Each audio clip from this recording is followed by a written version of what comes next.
what we should be doing, instead of having zoos to go, this is an animal we got to protect in nature, let's just have a documentary every night on TV saying this is the reason why the orangutans are extinct, because we're cutting down the forest to grow dairy and palm oil. Why there's so much extinction in Australia is due to grass-fed livestock and grazing. So that's the reason for it. So zoos don't really, they do jack all really, in my opinion. They're keeping animals that do migratory things and living in the jungles and having this big area and then this small little cage. And they got a thing called zoochosis where the animals do go crazy. So it's unnecessary in my opinion.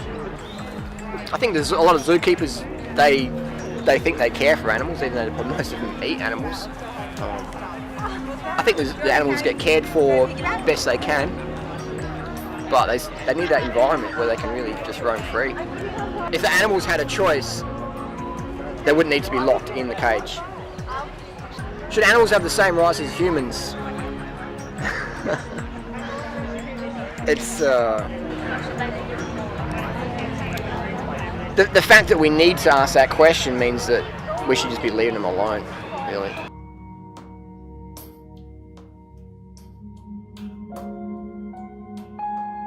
Zoos can play an important role in perpetuation of species, in understanding of animal behaviour and animal physiology and so on and so forth.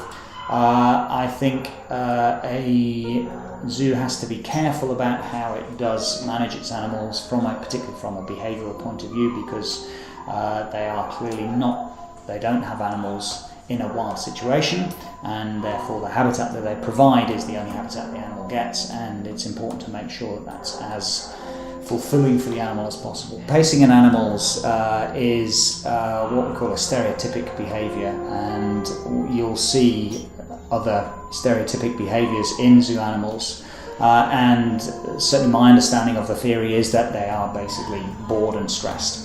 And that's one of the reasons I don't go to zoos that often, is because every time I see that it just upsets a little bit of me.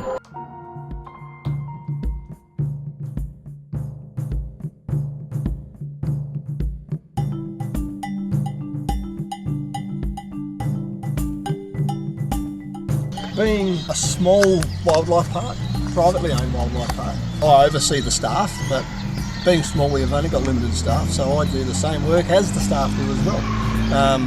I'm in charge of the collection side of things, we have other staff that do the kiosk and bookwork, so it's my job to make sure monkeys and everything else around here is fed properly, cleaned and maintained, but I also do that work as well. Have breeding programs going. We've got yellow-tailed black cockatoos from the Eyre Peninsula, which is very rare. They're down to 9 or 10 birds in the wild. We are involved in quite a few programs. Yeah, the animals, we don't have problems with animals not enjoying their habitats. If you get something that's not happy, you normally get a repetitive pattern of a track. We get that a bit with an old Tasmanian devil that's hard to stop. I mean, his habitat, it's not habitat fault, I don't think, that's just the fault of that type of animal. They're a bit like that. The devil's habitat here is exceptional, I think. How we differ from Madeleine and Monado? Okay, well, we're completely different from Monado. Monado's an open range zoo that bases themselves on Africa, pretty much. We'll be more compared to Adelaide Zoo because we're confined in smaller enclosures, but the biggest difference is we are privately owned and we can only work with the money we get through the gate, and can't afford the expense that they can go to for some of their enclosures. I think Monado have a big advantage in that they do have a lot of space, but it's not just about the space, it's about what you provide within that space. I guess in an ideal world all zoos would be very roomy.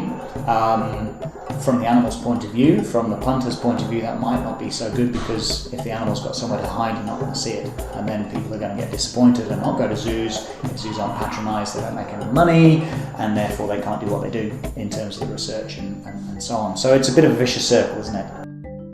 Monado Zoo, that's a good one. That's probably more of a ethical zoo where the animals got more range, but still they can't do the big mass migration. I think a zoo is a distraction from the real point and not necessary today in society. So what if someone's got a business based on animal products and they're all suddenly like, hang on, this is just unethical, I don't want to be a part of this, just get rid of it. just drop it. I had a friend who owned a big ice cream company in Adelaide. He just dropped it. My thing is, just, if you're doubting in life, just follow your heart. Always make choices by following your heart, and your heart always guides you in the right place, 100%. And if you, I'd rather have my lifestyle, my morals aligned with my lifestyle, than have a lot of money in the bank. Zoos are always for entertainment, but they've progressed a long way from the early days where everything was really kept in a confined cage with concrete floors and circus type entertainment. It's not like that anymore. People like to bring their kids up to see these animals, and also conservation is a big part of zoos keeping these days, more so than just entertainment. But without zoos, I mean, a lot of people wouldn't get to see a lot of animals. And it brings awareness to animals and problems they can be having in the wild as well, I suppose. So it's educational as well. So, yeah, one empirically imagines that it must affect them in some way. How much is difficult to say.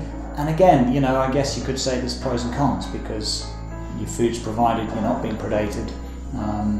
Again, statistically, zoo animals live longer than animals in the wild. Their health on many measures is going to be better because they're better looked after. Are they happier? Moot point.